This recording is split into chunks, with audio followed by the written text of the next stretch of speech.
Hello, everybody. Welcome to the Macabre Podcast universe. It's the podcast that exists. I can't remember why. To prove people wrong when they say sequels are never better than the originals. Oh, yeah, that's right. And I'm Jordan. And I'm Micah Macabre. And we're married. Yeah. We have a child. Yeah, I guess so. As of this recording, we do not. Yeah. Keep talking about that for a second. Let me adjust something. Any day now, as we're recording right now, we will have it. But now that you're listening to it, we've had it. Yes. And hopefully everything's hunky-dory. Yes, yes. And this is the last of our pre-recorded episodes. Like we have been working on this really hard to get way ahead of schedule, so we didn't have to worry about the podcast. And we're doing a series that turned very strange. Yeah. So this is the Dr. Mabuse series. I mean, I was about to kind of reframe everything, but listen to our last two episodes. How about that? Do your homework. Yeah. Why are you choosing to listen to the third one? Exactly. But I think it was funny. So on the week that this episode we're recording it, on Blank Check, they started their Park Chan-Woo series. How does that have anything to do with this? Well, that's literally what I'm about to say. Oh, you're teeing me up. I get it. So what was funny is they came in right off the bat, and they were kind of like, hey, guys, glad he won the March Madness, and I know we have a lot to talk about, but we got to get through his first two movies, and there's not a lot to talk about. Oh, so that's why they bundled them. That's why they bundled them, and it was pretty interesting. And actually, I still think it was a pretty valuable episode and really good. But like they talked more about Park Chan-Woo than they actually did the movies. The movies was maybe like 20 minutes of the entire podcast to talk about two movies. What are they about? I couldn't tell you. Oh, okay. So, like, are they like Edgar Wright level first movies? I mean, David Sims seemed like he actively did not want to talk about the movies the entire episode. And Griffin, what was funny is Griffin kept trying to talk about the movies, and David was like, yeah, whatever, I don't care. I thought this was very cute. Well, wait, let me finish my point. What I'm going to say is when we watched this movie the other night, The 1,000 Eyes of Dr. Mabuse, I thought, crap, how are we going to fill an episode? Because I just thought, how are we going to do it? And hearing Blank Check, perhaps the most famous and perhaps the best film podcast out there. And one of the most long-winded. Hearing them say, like, sorry, guys, we got, like, I don't know how we're going to talk about it, made me think, you know what? Every podcast gets a pass on something like this. I think you're still going to find a lot interesting. And we're going to talk about some extra stuff because we thought, let's try and prepare a little extra. But, It made me go, you know what? I am free to just do this episode, and I don't need to worry. Yeah. So have that freedom too, Jordan. I'll do my best. It was still like a 2.5 hour episode because they're sure maniacs, it is. They probably have a guest. No. They don't? No. Wow. Which is always the best. Yeah. But go ahead. You were going to say something else. I thought this was very sweet. Speaking of Edgar Wright, that the theater in England, it's like the only theater that showed his first movie. Okay. Not the only theater. That sounds weird, but like they showed his first movie in theaters, and they're doing like over the next several months, like a feature of Edgar Wright, and showing all his movies? Showing a lot of his movies. I don't know if they're doing all of it, but I thought maybe they don't have the rights to show all of them. But and he listed it's most of them. It is most of them, but are they showing Fistful of Fingers? I don't know if they are, but they did when he made it. Wow. So I thought that was very sweet. I would think if you were Edgar Wright, because we've heard him talk about that movie, and you were going to do Fistful of Fingers, I think I would request, well, if he's involved, like if there's like a talkback or something, I'd be like, we have to do Fistful of Fingers and Shaun of the Dead. Like in the same night, like a double feature. Yeah. Because Fistful of Fingers is super short, and you don't want to leave people having watched that movie. That movie's terrible. Yeah. It's one of those.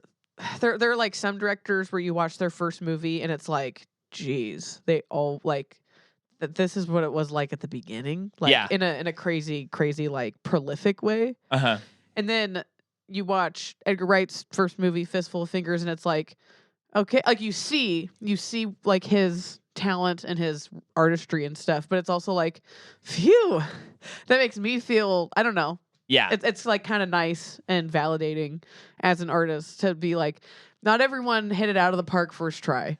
Yeah. Not everybody writes Carrie first. That sounds condescending, and I don't mean it that way. I truly mean it like, you don't have to. That's I don't nice. think you have to justify anything here on that. I feel like he's listening. If he is, I think he would understand. I was actually going to encourage you to listen to this episode of Blank Check because it was pretty interesting that this guy, Park Chan-woo, is just an incredible filmmaker, like one of the best currently living. And One of the gnarliest. One of the gnarliest. And yet he did make 2 movies that were just like 2 people who can rant and rave all day long. They basically tried not to talk about the 2 movies for 2 hours. Wow. And it was kind of encouraging to hear that. And then I guess the next movie he makes after this, I don't know the title, don't ask, Okay. is like his hit out of a home run movie where then he's then able to like make his career. But he's got like checks. 2 like stinkers right off the bat. Oh, wow. Okay. And must we never forget that Stanley Kubrick's first movie is hardly watchable. True. That movie's tough. And yet he's considered by many as the best filmmaker all time. Yeah, that's true. And so then brings us to this movie. Yes. The Loop us back 1000 here. Eyes of Dr. Mabuse. And this movie came out in the 50s. This came out in 1961. So this movie came out in the 60s. It's directed by Fritz Lang. And it's like, okay, this is pretty late. Or 1960, I'm sorry. Okay. Pretty late in this guy's career. And it's like, what? Yes. How? What happened? Yes. So Why does this feel like a TV movie? Yeah. Was it a TV movie? No, probably not. So, first of all, setting the table a little bit. The last movie was 1933 in the series, correct? That sounds right. The Testament of Dr. Mabuse. And then he has a pretty prolific career. He is also considered one of the greatest filmmakers of all time. And this is his last movie that he ever makes. Oh, okay. And he thought to revisit Dr. Mabuse. Okay. And what I found interesting is on IMDb, on Letterboxd, this movie is much higher rated than I would put it. But then I got to thinking, it's not a lot of people. Like you can see, how many users logged something, and it's pretty low. Yeah. So I think you just have like Lang completionists. Yeah. Who are probably like, hey, it's not the best movie in the world, but it's interesting. Uh-huh. And while I found this movie confounding and almost impossible to follow, Yep. I did think that the ideas that it presented were very cool and very interesting. I just don't think it was presented well. Yeah. Because I like everything this movie's trying to do. Yeah. I just wish it did it better. I would call it piss poor. Yeah. Did you like what it was trying to do by any was there a positive for you? Let me ask you that. I guess I do. I did find it interesting, the 1000 Eyes element, especially you mentioning, I feel like days later after watching it, like the Big Brother element to it. That's definitely interesting, but it's so barely there that it's hard for me to latch on to anything in this movie. Yeah, well, and for those who, because here's the deal. I am assuming of all of our listeners that are still listening to the Dr. Mabuse series, there was probably one of them that watched this movie, which is Michael Combs, who was the guest on our first episode. So for those who don't know, there's this whole element in this film about security cameras and stuff. And this is the 60s, so this would be like kind of newer technology. And he's tapping into this idea of like Big Brother and always being watched, and when you're always watched, your actions can be manipulated. And you can manipulate people by those actions. And it's like the next coming of Dr. Mabuse. And all of that, again, I think that the ideas and themes are really poignant, and they fit in line with how each of the other 2 movies are, like, when you zoom out, they have these big ramifications in regards to like society. Because the first 2 are, allegories for Nazis and Hitler. And so this one being like updated for the nuclear time, and then like this coming era that's about to hit us, full of Big Brother, what George Orwell's written 1984 by now. You know, so this anxiety is on people's mind, and for him to tap into that and say, yeah, this next wave, the fear that will drive people from them losing their independence and their like liberties and privacy, specifically privacy, will be what could cause chaos and fear and let greed and anger live. What's interesting is people are watching people, because Mabuse isn't the only one spying on people. Uh-huh. Because you got that guy looking through the mirror. Yeah. They didn't really do much with it other than, I know, that's the thing. It's she's like getting dressed, putting on her bra. Like, that's kind of, I know there's all they use it for. There's so much that's there that could have been really expanded upon. Yeah. Do you know if 1984 was successful when it came out? I don't know that. I don't remember. I mean, you're the one who went to college, so if anyone should know Not it. for that. Not to find out if 1984 was successful. But you have a second edition 1984 book, so Jordan. Yeah, it's American printing, though. It's not valuable at all. Is he British? Yeah, we talked about this. Oh, we when did. We were watching We did. it. Yeah. The British are really suspicious of their government, rightfully so. As are most people. It was an immediate success. Immediate success. Okay, so it resonated Selling more with than people. 250,000 copies in the first 6 months. It spent 20 weeks on the New York Times bestseller list. That's pretty good.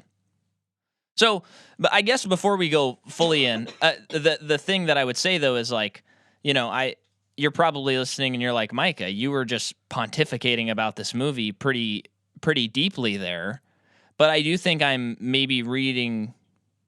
I'm assuming the intention of the movie more than what the movie has shown me. Yeah. You know? Because like looking at it through the lens of what he did with the first two movies, I'm like assuming he had that intention here. Yeah. But I don't think he succeeds in conveying why not? that. What happened to the production? Yeah. I also have an idea for a sequel that I'm going to talk about at the end of this episode. Okay. So we're going to rewind all the way back. Can you make a rewind sound for me at any chance? No, I'm blowing my nose. Okay. Fritz Lang immigrates to the U.S. and did he? He did in I think 33. I think we realized, and he makes 23 movies in the U.S. Jeez. Yeah, over the course of 20 years, and he also gets full citizenship in the U.S. in 1939. One movie that I thought was really interesting, haven't seen, maybe we should watch it, is a movie called Fury that came out in 1936. Was that movie a remake? No, it has nothing to do with the Brad Pitt Fury. This is 1936, and it's Spencer Tracy, an actor, cast as a man who is wrongly accused of a crime and nearly killed when a lynch mob sets fire to the jail where he is awaiting trial. However, in Fury, Lang was not allowed to represent black victims in a lynching scenario or to criticize racism, which was his original intention. What? That he wasn't allowed to? By who? Like the production? Like Hollywood or the producers, yeah. Talk about censorship. Yeah. So that was what he wanted to do. Jeez. That was his intention with the movie. Yeah. And he was not able to do that. Oh my gosh. Yeah. Okay. Seems like a pretty good movie, though. Yeah. I like that plot. You're going to be able to do this recording with me looking like this? Yeah, I can do it. Jordan has several pieces of toilet paper shoved up her nose. Another sick recording. He was involved in the creation of the Anti-Nazi League. He made 4 explicit anti-Nazi movies: Manhunt, Hangmen, Also Die, and these are all in the U.S. He makes these. Ministry of Fear, and Cloak and Dagger. His movies throughout this time period, the style and everything he does about them are huge influences on and / part of the creation of the film noir genre. Okay. Cool. So he's getting older. Now we're catching up more to the 50s. He's getting older and he's declining in health and he's having trouble backing movies now. Oh, okay. And so he is approached by Artur Berner, who is German, and he had an interest in remaking this movie called The Indian Tomb, which was from an original story by Thea von Harbo. Okay. Remember her, an ex-wife of Lang and co-writer on Metropolis. How she wrote Wrote the novel Metropolis, co-wrote screenplay, I believe. How she wrote the movie. I didn't know there was a novel. I don't remember. Yeah, anyway. And she co-wrote the Mabuse movies. And so she had written this story that they made this movie in the 1920s called The Indian Tomb by Joe May was the director of that. So this producer starts talking to Lang, and then Lang returns to Germany for, he's been living in the U.S. for these 20 years or so, and he makes 4 more movies in Germany. Wow. And that will be the end of his career. Okay. And so the Indian Tomb, I think he did make that. I actually didn't write that down, so I'm unsure if he made the Indian Tomb. Fritz Lang. Yeah, Fritz Lang. I'm looking it up. You're looking it up? Yeah, he did. What year was that? Oh, wait. Hold on. Did he make the remake, is what you're asking? Yeah, he did. 1959. Oh, okay. Okay, great. So he comes back, he makes that movie, then he makes 3 more. And this producer, Bronner, it's Bronner, not Burner, wanted to remake The Testament of Dr. Mabuse. And so he approached Lang with the idea for a new movie. No. I'm sorry. Bronner was going to remake The Testament. And then Lang went up to him and said, I have an idea for a new Dr. Mabuse movie. And so he's like, perfect. Okay. And so he starts working on this movie, which is also loosely based on a book called Mr. Tot Buys 1,000 Eyes. So not a Mabuse book. Not a Mabuse book. So this book is... Now we might fill this episode now because I'm about to say some stuff where I already know you're going to ask certain questions. Mr. Tot Buys 1,000 Eyes is from 1931, and it's the 3rd novel that was originally written in Esperanto. Where's that? What is that? Yes. Perfect cue up there. Esperanto is an artificial language constructed in 1887 by L.L. Zamenhof, a Polish oculist, and intended for use as international second language. What? What's this called? Esperanto. Zamenhof's Fundamento de Esperanto, published in 1905, lays down the basic principles of the language's structure and formation. So this was the 3rd novel that was written in this language that was meant to become like the second language of the world, I guess. What? Why? Probably so that people could be speaking like a new but same language, I would imagine. Or at least in like a region, because I think it has like Polish influence, German influence, like a lot of Eastern European influence. Are you looking it up right now? That's crazy. I know. I'd never heard about this before. But yeah. Should we learn Esperanto? I guess. Should we teach our baby Esperanto? The interesting thing about that, though, is I understand the internationalness of it, but like, then you like it.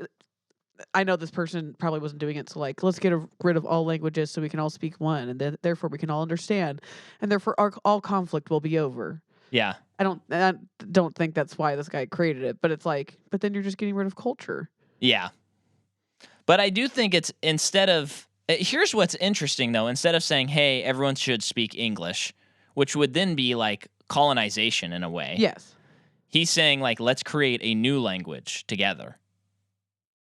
You know what I mean? Yeah. So it's like, maybe that would create culture rather than destroy it. This also says, one of the language's most notable features is its extensive system of derivation, where prefixes and suffixes may be freely combined with roots to generate words, making it possible to communicate effectively with a smaller set of words. I don't know what that means. I think that means saying more, getting across more, saying less. Okay. Wow. So we'll teach the baby Esperanto, and she'll be fluent in Esperanto when she grows up. We won't even worry about English. How's that sound?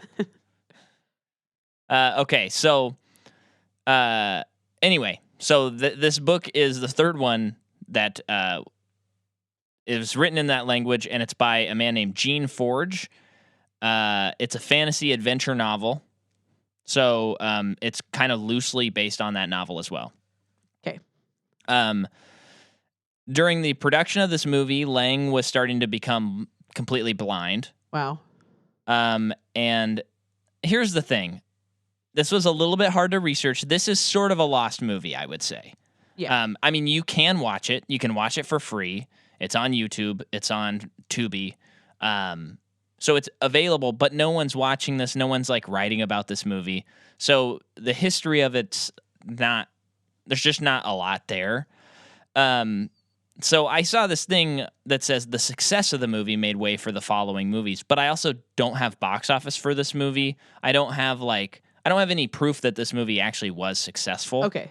So I don't know what the success of this movie really means. Okay. But it does spawn a bunch of sequels, which we will not be covering on this podcast. We were just going to hit the Fritz Lang movies. And these movies seem to have zero cultural impact, as well as the movie we're covering today. Yeah. So it spawns The Return of Dr. Mabuse, The Invisible Dr. Mabuse, The Testament of Dr. Mabuse, which is a sequel/remake. Okay. I don't know what that means. Scotland Yard hunts Dr. Mabuse, The Secret of Dr. Mabuse, and The Vengeance of Dr. Mabuse. Okay. And we're not covering any of those. No. And I will Please not watch no. those movies. But I will pitch what I think they should do. And I think they could make one today. Okay. And I think maybe they should. Okay. But Did you look up the Doctor Strange thing? So Doctor Strange was okay. Tell them about it while I gather my information here. Hold on, I want to find the character. He was like the psychiatrist, the professor, the doctor. Well, man, I looked through actors before this, but I think I actually forgot to look him up. Uh-huh. Oh no, I think it's this guy, Wolfgang Priest. Okay. Yes. He plays the professor, Dr. S. Jordan, and he looks so much like Doctor Strange down to the face. Like he has the same like facial goatee, hair. same type of hair. Yeah, with the wingtip sides. Uh-huh. And it looked straight up like someone likes Mabuse. But the thing is I mean, I've never read a Doctor Strange comic, so all I know is the movies. But it's like, is there some kind of Mabuse thing with Doctor Strange when that character was created? So, nothing that I can discover. Nothing that I know about. I don't think that there's any connection between the two. I mean, maybe so the creator of this character is Steve Ditko. He's also the co-creator of Spider-Man. And he premieres in July of 1963. Yeah. In Strange Tales number 110. So I think it's maybe a case of like maybe Steve Ditko like saw this movie and it's it like stuck in his head, subliminal, or he just really liked it and was, yeah, or he just randomly like was drawing a character and it just happened to look almost identical. Crazy. But yeah, it is nuts that like if you were gonna make a Doctor Strange movie in 1963, you would hire this guy to be that guy. Yeah, because he looks exactly like him. It's crazy. Yeah. He was just missing the cape. That's it. That's the only thing he was missing. Truly. And the Eye of Agamotto, of course. I just like to say that, even though I think I mispronounced it. Anyway, yeah, so the movie's written by Fritz. It's also written by Heinz Oscar Wedig, who did some German movies I'm not familiar with, based on that book we talked about. Cinematography by Karl Loeb.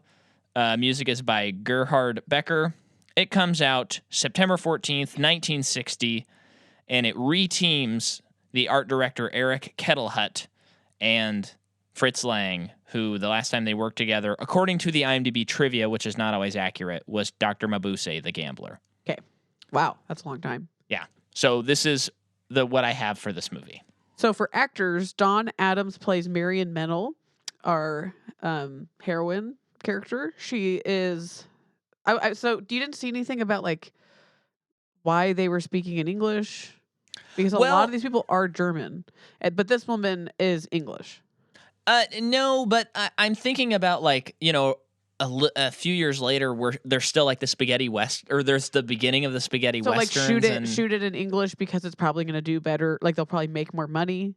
Well, I think like dubbing back then just wasn't as uncommon as it is now. Okay. It's like now. But it's not even the dubbing; they were speaking English. I know, but I mean, it makes me think like they didn't capture sound on set. Okay. I think they just overdubbed because there was no sound that was in the actual set. Yeah. So it makes me think of like whenever we watch an Indian movie, it's always like incredibly dubbed. Yeah. I don't know that we've seen one that wasn't like every single line is dubbed over. Yeah. Which I know they have their language reasonings for that, Yeah. but it's even when you watch it in the original language, I think it's usually not sunk up very well. Yeah. So I think it just goes into that category. Yeah. Where it's like back then they would just do that. Since we're talking about it, we have to talk about it. Iga? Yeah. Mike and I are in the we got like 40 minutes left as of recording this. Yeah. Of an SS Raj. Let me look up his name. The guy who did RRR and Bahubali 1 and 2. SS Rajamouli. He made this movie called Iga, which is Fly. And it is about a man that is killed and reincarnated into a fly. Yes. And he is killed by the woman. So the woman he is in love with, this other man is pursuing her, this evil businessman. Uh-huh. And the evil businessman finds out that she has given her heart to Nanu, I think, or Nani. Nani, of course. And so the businessman This is kills... Bundi and Nani. Bindu. Oh, is it Bindu? Yeah. Oh, whoops. But this evil businessman kills Nani, and Nani comes back as a housefly. And it is as insane as you imagine, and more so. Yeah. Folks, there is a sequence. No, I'm sorry, you were talking. So eventually, as a fly, Nani convinces Bindu, gets His her love. attention, and draws and writes out using her tears. I am Nani. I am Nani reborn. Yes. And convinces her that the evil businessman murdered him. So they need to take their revenge on him. And he has convinced the evil businessman that he is alive as this fly, and he is seeking out his revenge. He wrote he caused a major car accident that almost killed the guy, and wrote on his windshield, "I will kill you." Yes. Now, so after convincing Nani, can I say? Wait, I just have to say, after convincing Nani that he is alive and needs to enact revenge, and he needs her help, so she's going to be complicit, participator in murder. She's a micro artist. She makes tiny art. This is a thing. This is a movie that exists based on someone's idea. It was based on an idea. That was the tag. It wasn't inspired by inspired by a true story, but you know, it wasn't inspired by or based on a book. It's based on someone's idea. So Nani makes housefly-sized goggles for Nani so that he can withstand a housefly repellent. And then later on, she fashions him little metal gloves. They're claws. Little metal claws so he can scratch the evil businessman. This is a movie based on someone's idea. Yeah. They loved the idea so much that they needed to give credit to the person who came up with it. And this is the man who will later make the best movie of 2022, RRR. And one of the best movies made ever. Yeah. But actually, it's funny because when you're watching it, because we were like, it's kind of unbelievable that this is the same director. But at the same time, while watching it, I'm like, but I think the absolute audacity of this director is part of why I love RRR so much, is that the movie is not subtle and it's so over the top, and it's like, you gotta make your housefly movie, revenge housefly movie, as the poster dubs it, the ultimate revenge story. They're not kidding. You got to make that in order to get your two best friends who take on the British colonial. And if you've seen RRR and you're like, I really loved that, I could use more of that, you should watch Bahubali 1 and 2 because they're so freaking good, those movies. Oh, yeah. Bahubali 1 and 2 are the next step. Yeah. They're not as good as RRR. No, but they're fantastic. They're awesome, though. Yeah, there's nothing quite that's hit like RRR for me. Yeah. But I do think Lagan was like almost as good as like quality wise. Lagan felt like a movie you watch as a kid in school Yeah. because it's like a really inspiring historical. Somehow I knew we were going to spend half this episode talking about Indian cinema. But because I think people have told you, like when you were telling people we watched Lagan, it's Jeremy like, did. oh yeah, like him saying like he grew up watching that movie and it's like that makes so much sense. Yeah. How did I miss this movie? Yeah. That's how Lagan felt to me. Yeah, historical epic. So Mike and I've not we haven't been trying very hard, but you know when we're in the mood for an Indian movie, we've seen a lot of Amir Khan movies at this point, which is Bollywood. Yeah. SS Rajmali. Rajmali is Tollywood. Yeah, Tollywood. Which is so it's been fun to see a little bit of a variety. Yeah. But who boy. Iga. I don't know. Iga. I don't know how it's gonna end. It's wild, yeah. And they're currently in the process of just an extended, basically montage of them attempting to kill him in different ways. Probably been like a 30-minute or more montage. Yeah, it's if I crazy. really think about it. It's truly. I mean, I thought the movie would be crazy, but here's what I'm loving about the movie though, because okay, in the U.S., someone says, "Hey, this is a movie about." We'll just say like Jason Statham, and he turns into a housefly and goes on a killing spree. I think to myself, awesome, I want to see this movie. You wind up going to see it, and like the first hour is incredibly boring. Then the second hour is kind of okay, and then maybe it ends, and you're like, okay, the last like 20 minutes was pretty fun and worth. Like we finally got there. But with a lot of these Indian movies, they'll have these premises that are just balls to the walls bonkers.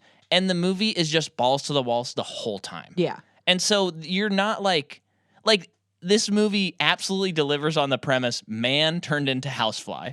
Much like Amir Khan is in this movie called PK. And it's probably my least favorite of the Indian movies we've watched. Yeah. And yet at the same time, alien comes to Earth, doesn't really understand what Earth is. But in a way, he understands humans better than humans understand themselves. Yeah. Least favorite. And yet it was still like from the beginning. It's 3.5 hours long or whatever. That one might have been just 3 hours. I don't think that one was that one, but yeah. And it's like, I don't know. It's still really interesting. And Yeah. it's still like just absolutely bonkers from the beginning to end. Yeah.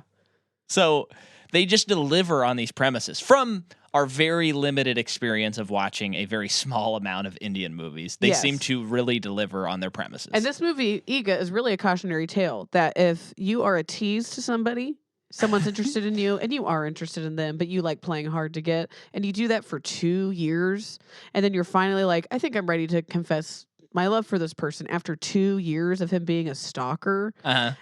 and then he dies. That's a little bit on you, probably. Yeah. And guess what else? This movie is on Netflix, and I'm sure it's still going to be there come the time this episode comes out. Take the weekend, watch the movie, and don't watch the 1,000 Eyes of Dr. Mabuse. Perplexed by how bad the movie looks, though. Yeah, but we haven't. Like the artifice is like worse than usual. Yeah, and I don't know what that is. I don't know if it's like because in India they just like put out so many movies, or maybe they're not as concerned. But besides RRR, all of the movies have had special effects that are like pretty, like usually like 20 years behind, like Hollywood. But even for the most part, so like Bahubali, maybe like 10 years. Sorry, Bahubali has some pretty outrageous CGI, but it also has some really cool CGI. It does have some good stuff, but there's some that's like very, very janky. Especially when they're like fighting the animals in that one scene. I don't know if you remember, where that one guy's like fighting a bull. It looks really good. Oh, yeah. But also, they like, remember that thing they do in those movies is there's a tiny little thing that says CGI in the corner so that you know that no animals are actually being used. But it's so funny because it's like, we know this man's not wrestling a bull. But that being said, like the sets are still like amazing. Yeah. And I intricate. I think there's a little bit of a choice. I think so too. Because like, okay, we're just doing this right now. I think about Bahubali 1. When he climbs the waterfall and he finds the woman of his dreams. That's what I'm thinking And of. they have like this fantasy sequence. It is very CGI. It's very, very fake. But it's like this music video, like about when he's like dancing around her too, because that's a little bit later. And I just feel like all of that is like, you should not watch that and think like, oh, this should be more realistic. Like there was no attempt to make it realistic. No. And I think that's one of the strengths of Indian cinema from the small amount that we've seen that I think we lack in our cinema. Yeah. Which is our obsession with realism. And so, you know, I think that's part of why, like, movies like Spider-Verse 1 and 2, we see those movies and everyone walks away from them, and partially they're incredible stories and they're perfect movies. But we walk away and we're just so moved. And I think part of it is like, yeah, it's incredible to watch a movie where Gwen's world like melts away into pastel colors and matches the emotions of characters. And we don't think to ourselves, because it's animated, they can get away with it. Like, we don't think, man, that set looked really weird and it kept changing colors. We just go, this is incredible and it moves us. Yeah. And we need more of that in our cinema. I think we're kind of starved for it. I would be interested to see like if there's a hard-boiled Indian movie somewhere, like a hard-boiled detective. Because Jordan, I am determined to find it now. Okay, cool. Because I would love to see what that would look like. Because the beauty of, I don't know, like when Parasite came out, it's like, oh, okay, I gotta watch more Korean movies. Yeah. Even prior to that, we had seen like old Park Woo Chan, like several of his movies. Yeah. But like Park Chan Woo. Sorry. Yeah. And then like discovering actors like Min Sik Choi. But then it's like Bong Joon-ho. It's like, oh, okay, so let's dig it a little bit more into Korean movies. There are a lot of dark ones, like really. I would say, from what I've seen, and it's probably because what's been advertised to me and what I've gravitated towards. Because it's like, oh, I like Parasite, then I should watch this other movie. Right. Are very dark. Yeah. And can really get under your skin. And it's like, but that's not all of them, because Taxi Driver was a very that's a dark movie. It was a dark movie, but it was very uplifting and positive at the end of the day. But it's like with all the Indian movies we've seen, they're all very clean, like the cleanest movies I've ever seen. Yeah. And very bright. Yeah. We haven't seen much difference. But I think their ability to just be like chameleons and shift tone all the time is a strength that they have that's a little like disorienting when you watch it as a Western audience member. Who are you talking about? Indian movies. Okay. Because I think about a movie like Three Idiots. Yeah. Where the movie's like funny, it's cute, and then all of a sudden, like like there was a joke a scene before, and then there's a character who commits suicide. That like kicks off the movie. Yeah, and you're kind of like I think my reaction was to laugh because I was so confused that like we shifted tones that fast. Yeah. And that's like a classic Indian film. Yeah. So, you know, I think it's just like a difference in it's the same way when I first started watching Studio Ghibli movies. Yeah. Which I think was some of the first time that I intentionally was watching movies of another culture. Okay. Besides just a few movies on like the IMDb top 250. Yeah. And I remember there was an adjustment where it was like, oh, they at least Hayao Miyazaki, but I think it's, you know, a lot of Japan, they just tell stories differently, and my brain's not used to it.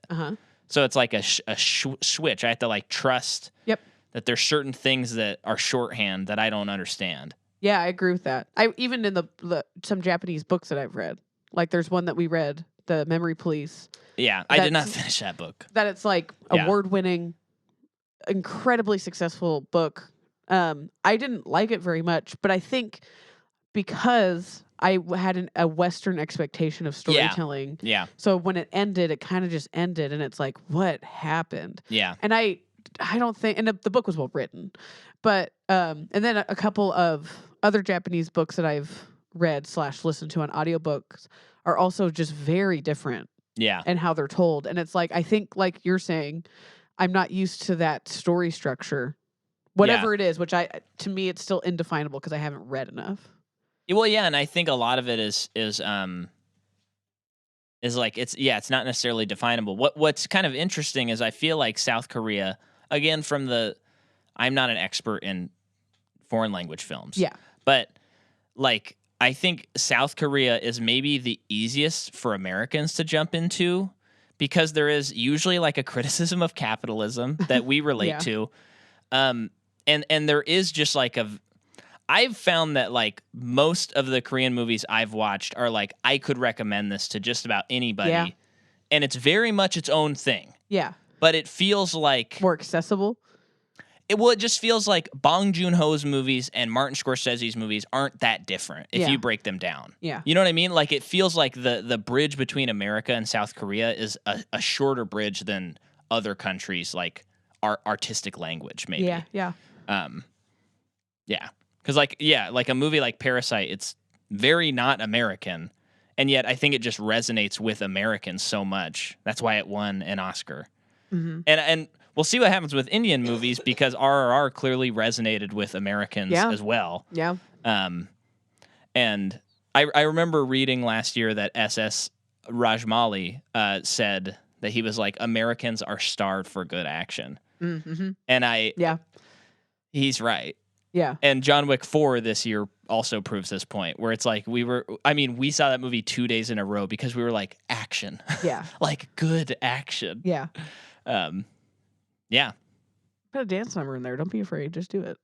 I know. There's no reason that one of the Marvel movies has not had an extended dance sequence that isn't the Eternals Bollywood sequence. That doesn't count. Yeah. But there should be like a one that's about the story that they should do. You know who kind of did it? A little bit?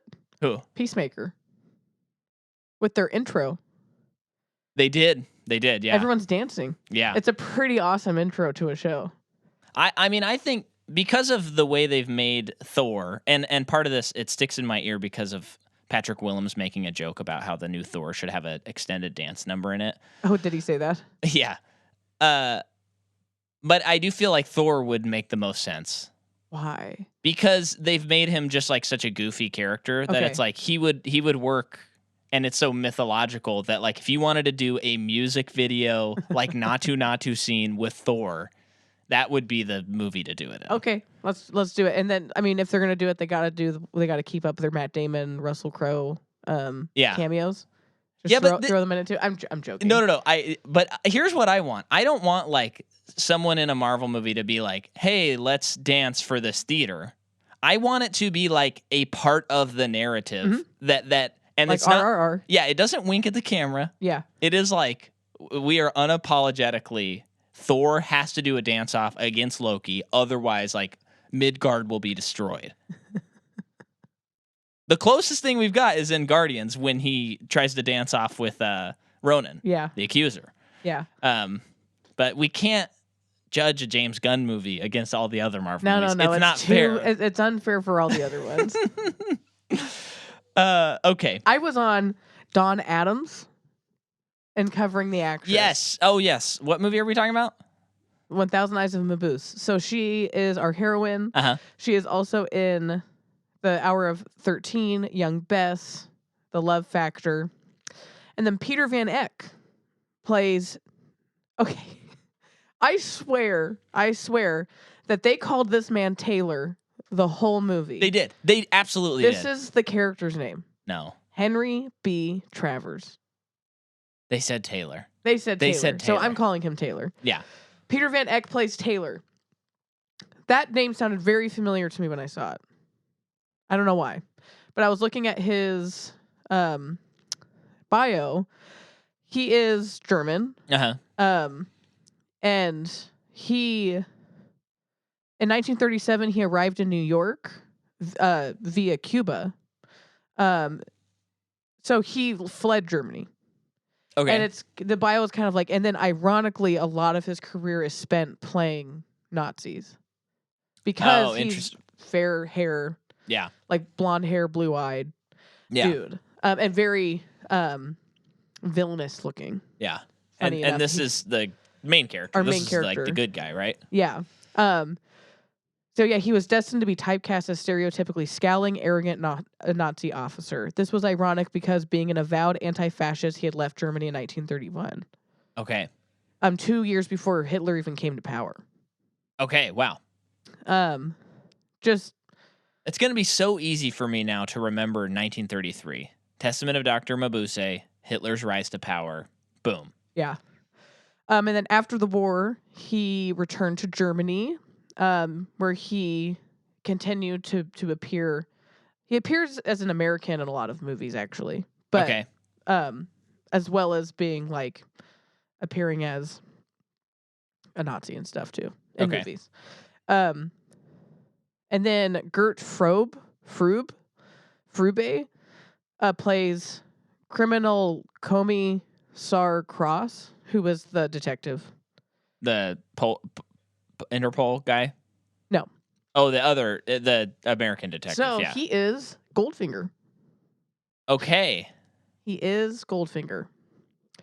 I knew I recognized him from somewhere. Yeah, he is also German. Obviously best known for being Goldfinger. And this is interesting. He will forever be remembered by Western audiences as the bombastic megalomaniac Goldfinger trying to kill Sean Connery. That is the first Bond movie I saw, by the way. Really? Yes. Is it good? Yes. Watched it in a church, by the way. Why? What was the context?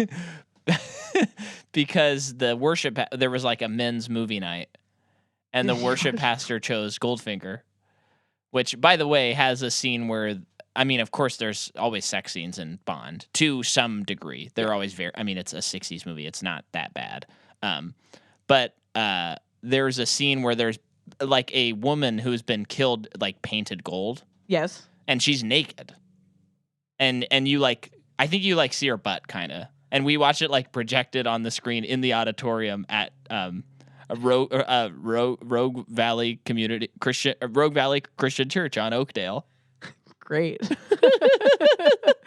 Anyway, because of his thick German accent, he was dubbed in Goldfinger by English actor Michael Collins. But yeah, I thought that was interesting. Yeah, that is very interesting. Wolfgang Priest, like we had mentioned, he plays Dr. S. Jordan as well as Mabuse and Cornelius. Yes. 3 different people. I did not track that they were the same person till the reveal. Did you? No. I mean, that's actually kind of wild. Yeah. I had to say, when that happened, that was kind of a magic trick in the movie where I was like, holy cow. I was waiting for him to, like, when he was taking off the hair and the facial hair, like, take off the nose. Uh-huh. He didn't take off a nose. Yeah.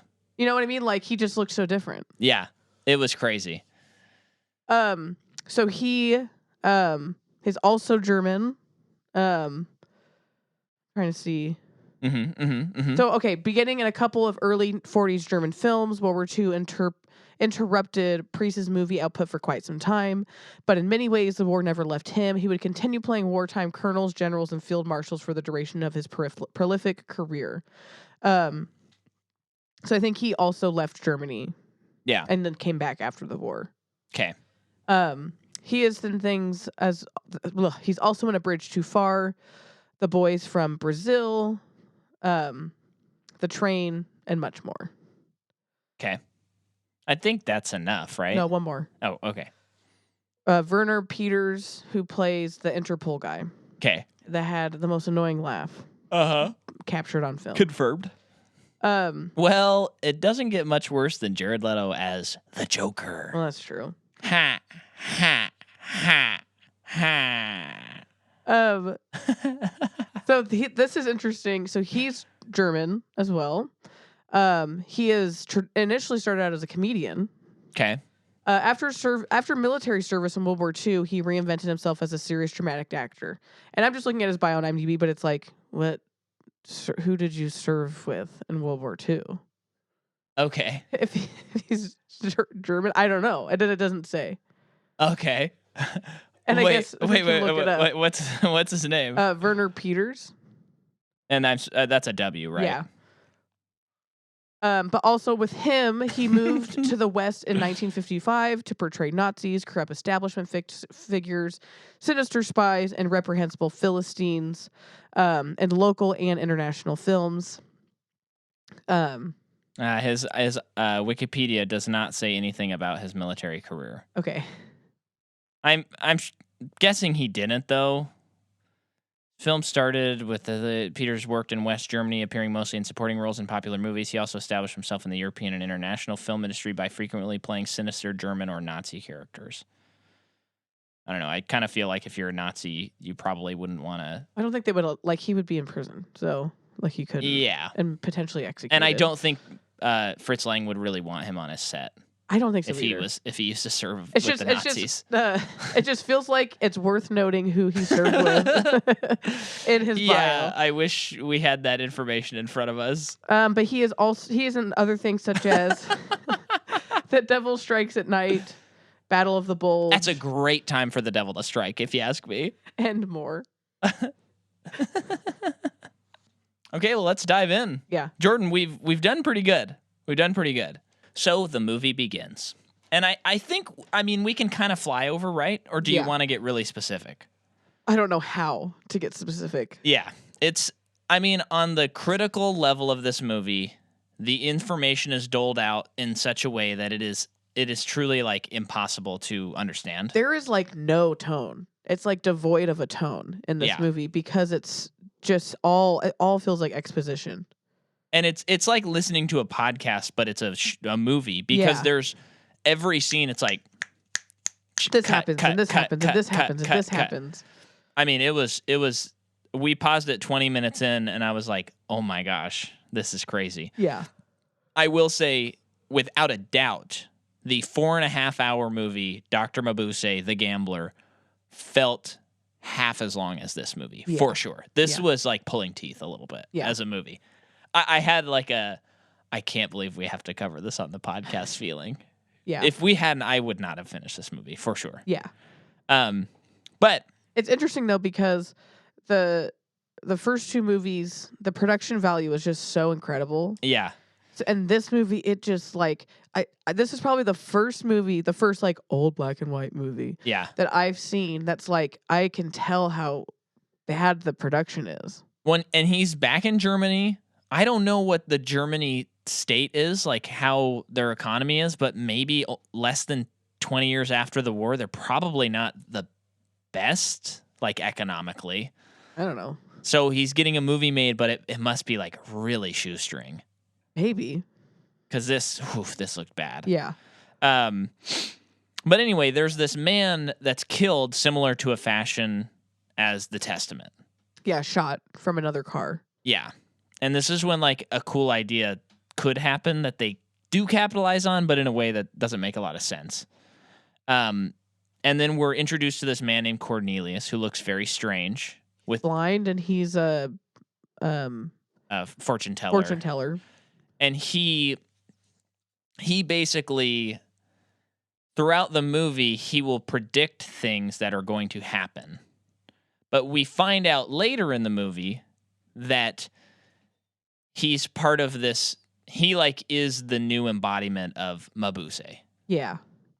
So did it feel like it was like, because in Testament, it is very supernatural. Yeah. But in this movie, it almost just feels like they're carrying on his ideals. Yeah.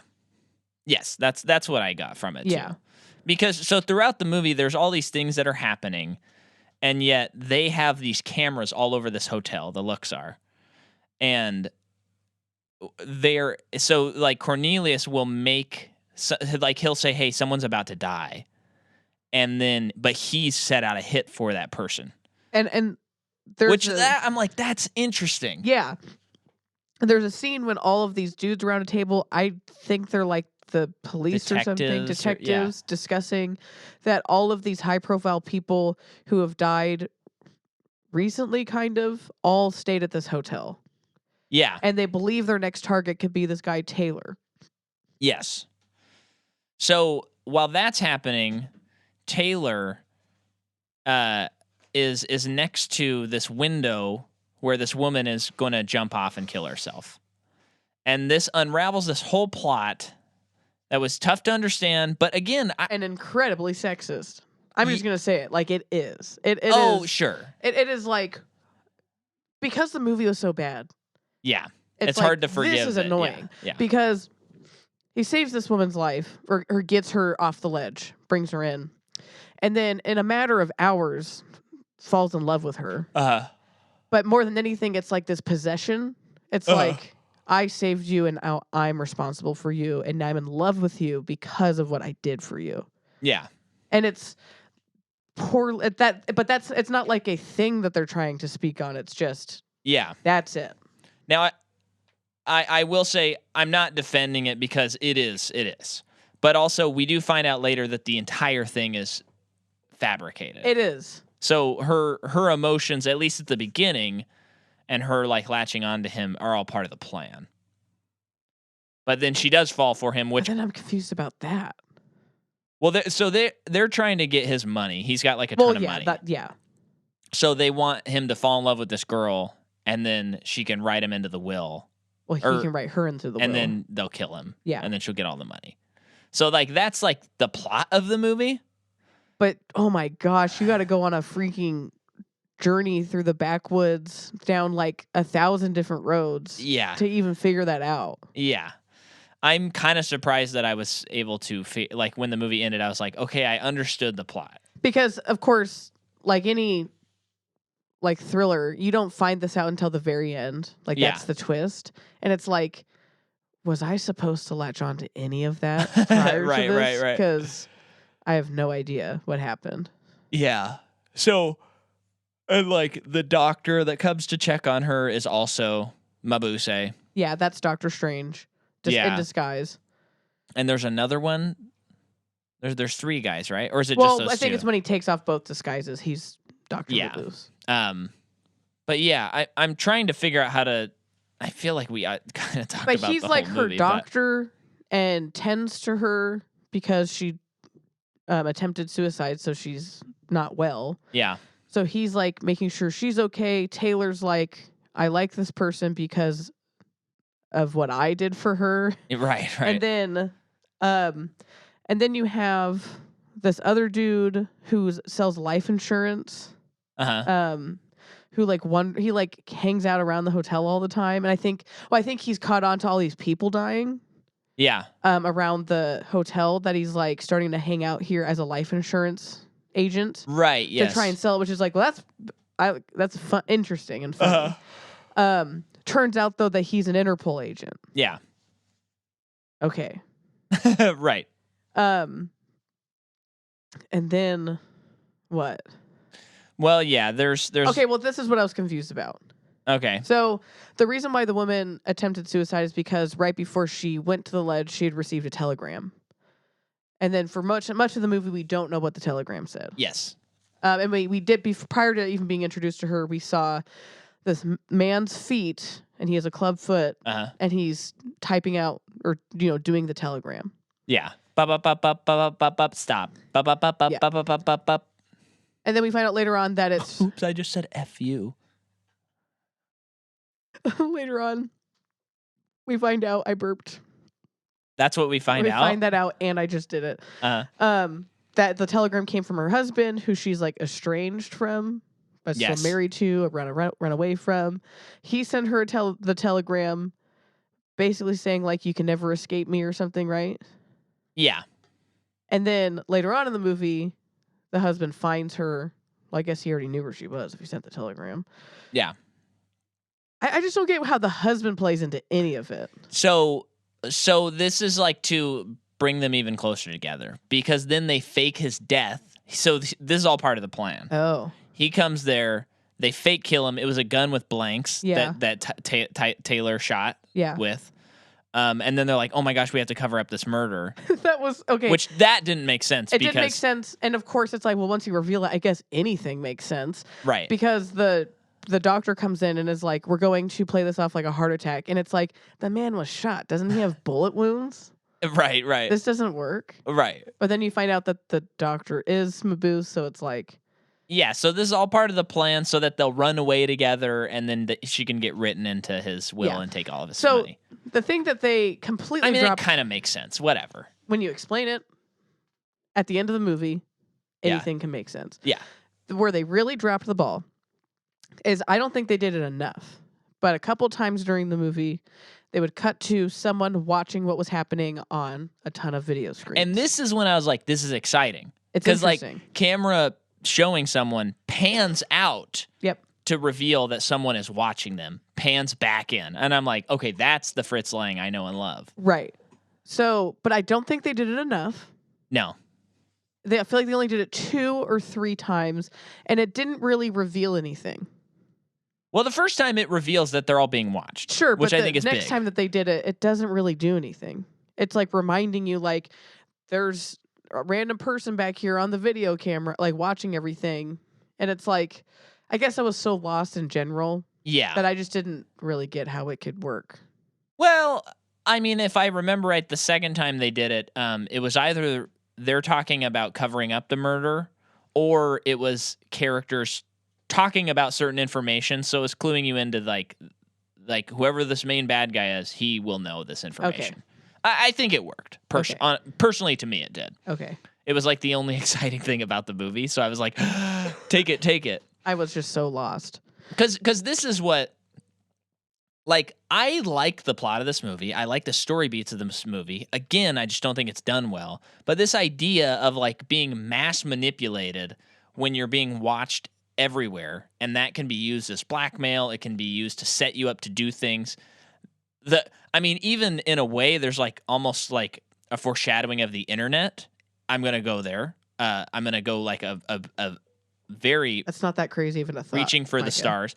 But what I'm going to say is, like, the idea of, like, an algorithm guessing what actions you were going to make and then predicting them, as Cornelius does. Okay. Manipulating you into doing certain things. I'm like, yeah, all of that is really cool and interesting. I think where the movie really lacks as well is the first two movies. They spend a lot of time just showing that Mabuse is a criminal and master manipulator in a lot of different areas. Mm-hmm. And this movie, we do get it too, because we are brought up to speed that a lot of people have died here. Yeah. So he has been doing his scheme for a long time. And I think it's just disappointing that the story that we get is basically the same scheme that the other people went through. Rather than, I feel like the first two movies were all building up to some kind of coup. Yeah. In some way. And this is just like, they're just trying to get some guy's money. Right. It's very small picture at the end of the day. Yeah. Yeah. I think I just think it works as an idea. Ideologically, this movie's awesome. I don't have an issue with that. No, I know. I just have an issue with the story. Yeah. Because so then this is probably just because I was so lost, but eventually Taylor is shown that you can basically spy on other people in the hotel by going through a closet, and then he can see Marion's room through a one-way mirror. And it's just like very intrusive. Obviously, though, later on in the movie, he's able to save her because he was there and like seeing that her husband was about to kill her. Yeah. But I just feel like there wasn't. I know. There could have been a potential parallelism. Well, because at first it was just like, this person has been watching all these video screens the whole time and manipulating, and then our main character also gets to see things behind the scenes, and he uses it for good. Right. I don't know, because I already have an issue with it base level. Yeah. Of spying on a person. Well, on the one hand, at first, because he's like, this is no good. Yeah. We can't do this. There That's could be true. the idea of like, this is what bad people do, not good people, so I'm not going to do it. But then he does do it. And I don't think the movie makes that, I don't know, he just does it. And it's like, considering the circumstance, I think it makes sense to unquestionably do it at that point. Well, yeah. So yeah, I guess it's like, for a series, if this series was not so steeped in allegory and themes, maybe I wouldn't care about that. But it is. So it's almost like, I wish you'd have thought about like the connection that he has with Mabuse in that moment, and what that could mean for him to be watching as well. Yeah. I almost think like, if you made the movie like in the 70s, maybe when people are a little more paranoid, Of the Cold War. Yeah, and just like cinema in general is much Not in not the 70s. not paranoid, That's the 80s. cynical. People Okay. are more cynical in the 70s as far as like cinema. Sure. Maybe instead of having like, this hero's a good guy and this hero's a bad guy, maybe like this movie could have been a little more like, maybe he can spy on her, maybe he can unlock her plot and then try to manipulate her, in a different way. And then you could see like the dichotomy of what's the difference between him and Dr. Mabuse? Yeah. That could maybe be more interesting than like Yeah. he's a good guy, Mabuse's a bad guy. He used spying for good. Mabuse used it for Right. bad. Yeah, I would be more interested in him falling to temptation of spying as well. Yeah. Because it doesn't fully make that point. Right. I don't know. And I mean, that's kind of the movie. Yeah. I mean, do we have to go much more specific than Did that? she die? I don't remember. Me neither. I really don't remember. She gets shot, but then she's like in the hospital. But I don't think she dies. I just remember her going like, maybe she does. Doing the what is it? Talia Shire. No, Talia the Dark Knight. Talia al Ghul. Oh, Ra's al Ghul's daughter, yeah. Yeah. The worst on-screen death in the last 20 years. That's just like, Nolan, this is so unlike you to include that in a movie. But we just watched The Dark Knight. And remember, there's a lot of weird Gary Oldman lines. There, but a lot. that is more understandable to me than like, oh, why don't we just do one more take, where you just close your eyes instead of going. I mean, that shot alone kind of turned me off to that actress for a while, where I was like, I don't want to see her for a long time. Yeah. So here's what I think. I think I've said my piece on this movie. I think, funny enough, I think it's time for another Dr. Mabuse movie. Full color. Let's not try to harken. Full Technicolor. Yeah, let's not try and harken it back. But I think you and I. Wait, when would you set it? Modern day. Okay. Today. It's 100 years after the gambler made his reign of terror. Mm-hmm. And I think, and I don't know how to do this in a way that would not be corny. So this is just like the idea of it. But basically, you'd have an allegory about how the internet currently is a place where like we've lived in so many years of postmodernism where truth is relative, right? That's like been the going rate. Mm-hmm. And you have movies like Matrix and stuff which question reality, and it feels like we haven't reached to a new movement in like thought yet past postmodernism. It's only gotten even worse by my estimation of like, oh, now the only person I can trust as an expert in anything is myself. Mm-hmm. And so I think some sort of movie that involves the allegory of the internet, where it is like where Dr. Mabuse, whether he's someone on Reddit, or a channel or something like that, faceless, I think. Q. Yeah, kind of like that. Where it's like, he knows that if I breed a world where truth cannot exist, and if someone's an expert, say, oh, I don't know, like a doctor, like you don't have to trust that person, even though they spent their life studying being a doctor. No one is an expert in anything, and truth cannot exist. That will then breed discord and revolutionary upheaval. And it's inspired by, someone finding the testament of Dr. Mabuse on Reddit or something like that and being like, oh, this is interesting. I don't know how to do that in a way that's not extremely corny and like a bad episode of Black Mirror. You know what I actually thought of? Yeah. And I've never seen them. Uh-huh. And I would like to watch the first one at least someday, is The Purge. Yeah. Where it's like the premise is like there's a one night designated where you can just like get the let out. Yeah. And like no crime is like you can commit any crime and you won't be prosecuted for it. Yeah. And I'm sure there's some big conspiracy behind it. That's that the story goes through. Yeah. And I wonder what that would be. Because I'm thinking of his whole reign of crime. Yeah. Like idea. That's like his ultimate goal. Right. Is like the anarchy and everything. The only thing that exists is crime. Yeah. And it's like, wasn't his thing kind of like getting back to basics as humans? Like just take what you want. Yeah. Tear everything down, build a new regime where I rule. Yeah. I mean, at the end of the day, he wants to rule. Yeah. It's not even anarchy necessarily. True. Yeah, because he needs to be at the top. Yeah. But it's controlled anarchy. Yeah. That's how he would like it. But what do you like my idea? I do. It just makes me think like, oh, I gotta watch The Purge. Because I'm curious if I don't think it's like what you're saying. Yeah. But I wonder if I watched it, if it would be like, oh, Mike, I think that's actually getting to somewhere. Yeah. Don't talk to me about what The Purge is about. I'll watch it eventually. Right. Don't spoil it for me. But I also would fear that, like, if someone tried to make that movie now, it would just... Although I guess the last movie was based on a powerful bad figure. The first two movies, basically. Yeah.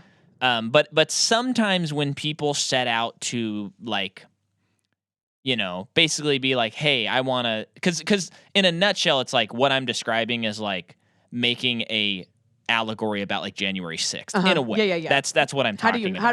How do people not think of that? Yeah, you would think of that, but it's like sometimes when you're that specific on, like, writing something like that, you watch something and you're like, man, I don't even disagree with this person, but it's so heavy-handed that it is not fun to watch. Yes. I mean, that's a different example, but that's how I feel about Bodies, Bodies, Bodies. Okay. A movie that was, like, so obsessed with, like, trying to, like, satirize the millennial, like, generation that it was like, oh my gosh, I get it. Like, shut up. Like beating you over the head with it. That's how it felt to me. Yeah. But a lot of people really like that movie. I think it sucks. Yeah. But that was my problem with the movie more than anything else is, like, they spent so much time trying to satirize the millennial generation. They didn't make an interesting movie. Well, that's why it's like you should never start with the theme. You should let the theme happen. And that's what concerns me about my idea, because I am starting with a theme. Yeah. But I think it'd be so interesting. Because I think if you want to make a Mabuse movie. Yeah. So you consciously are doing that. Yeah. You naturally, those gaps will be filled in. Yeah. Especially if you're setting it in a modern day. You don't even worry about the themes until you're like 7 drafts into your script. Yeah. And that's when you can afford to start thinking about the themes of it. Yeah. Because then your story can just get bogged down by it. Right. It would just be cool. I mean, I don't know who could do it, but like if a big director was like, all right, it's time to make, like, this century's Mabuse movie, and keeping it, like, in line with these 3 movies, where it's like, this is the 4th. Just disregard the other ones that weren't Fritz Lang directed movie. I don't know. I don't know who could do it. It is interesting too, because for some reason David Fincher's the only one that makes sense, and maybe it's because he did Social Network. I don't know if I want that, but not to say that he can't do it. He's a great director, but I don't know. But just think of Social Network. No, I know, but it just makes me think that we now live in an age where we're an expert on everything. We're all masters of none. Yeah, and it's like, so it's like a movie like The Matrix could not be made today. Like, it wouldn't be as groundbreaking. Yeah, Matrix has impacted us like so strongly culturally that I think in America we are where we are today because of those movies in a lot of ways. But it's like, I can't imagine someone, like, I can't even, like, no one will know that movie's happened until it's out. What? Like something that's that culturally impactful. Oh, sure. That's how I feel like, because we know everything about everything. Therefore, nothing's surprising. Right. So I can't, from my perspective, imagine what the next groundbreaking idea could be. Right. In terms of a movement, which I don't think anybody does. I didn't realize you were going back to that. I thought you were talking specifically Mabuse 4. Because it's like The Matrix feels like the last time that happened that strongly. Yeah. No, well, and I think Inception... And I agree with you, it's only gotten stronger. Yeah. The Matrix stuff. Yeah. I think Inception, though hopeful, also is like another element in that puzzle and that continued ladder of postmodernism. Because you end with the, like... I don't know, choose the reality you want to choose, you as the viewer. Mm-hmm. Yeah. And by the way, Inception and Matrix are some of my favorite movies. So I'm not criticizing. These are not criticisms of those movies. Just very interesting. Very interesting. Yeah. And I think it would be cool with the right person writing it and the right director. Yeah. I think it would be like kind of an event. Yeah. It'd be an event for like maybe 10,000 people, but it would be an event for us. to do another Mabuse movie. Yeah. In that regard, in that way, modernizing it. But I'm curious how hard it would be to make a Mabuse movie and not make it feel like a superhero movie. Right, because he's such a villain. Yeah, he's such a super villain. But I think the hiding behind the keyboard thing is such an easy thing to. You could distance it from that supervillain kind of vibe. If you were to cast like a straight up Dr. Mabuse, not some guy that's carrying on his ideas, yeah, but like an actor, who would be a good Mabuse? Present day Mabuse. I think I can't remember his name, but the guy who's in the last night in Soho. Terrence Stamp. Yeah. Oh, Terrence Stamp. That's interesting. He would be. He's very distinct looking. He is. He totally is. No. Yeah, that's a good pick. He was just the first person that popped in my head. He may be getting a bit too old. I don't know how old he is, but yeah, that would maybe be. That would be interesting. Yeah, young Mabuse. Not Joaquin Phoenix. The guy gets everything these days. Yeah, no. Young Mabuse would have to be who? Someone with hypnotizing eyes. Someone that can hypnotize Jared Leto. No. Totally kidding. I'm gonna be thinking about that though. Yeah. Who would be a good Mabuse? For like the Disney Plus series where they explain like how Mabuse became Mabuse. No. What? That doesn't sound good to you? Just someone that could really do it. Yeah. Those are big shoes to fill. I got it. I'm forgetting his name, but he could do it and it would be awesome. Dudley? Oh, Harry Melling? Harry Melling. Abso-freaking-lutely. He would be great. Okay, so you write the movie. Write the movie, and then when the writer strike's over, and we can start shopping it around. Yeah. Then we have to has to be with Harry Melling. Think about this would be cool. Okay, it's Harry Melling. He is basically an online troll. Okay, he's Harry Melling. Or he's rude. No. He's not Dr. Mabuse. Oh, but okay. he stumbles across Dr. Mabuse stuff, and then because these movies do have a supernatural element, he literally gets hypnotized by the words, and he has like a vision, like the psychiatrist in the Testament, and it's the old footage of Dr. Mabuse, and we have like a scene where he's in his room and he actually sees Dr. Mabuse appearing to him. And it's the old actor. And then it's like his room. And again, I'm thinking allegorically here. He becomes like someone who gets obsessed with, say, a presidential candidate, where that's all they can think about. And their room is covered in the things and the mantras of that person, the bumper stickers, all of that. And he's just hiding on his computer all the time, spreading this message of like hate from Dr. Mabuse. It's not very exciting, though.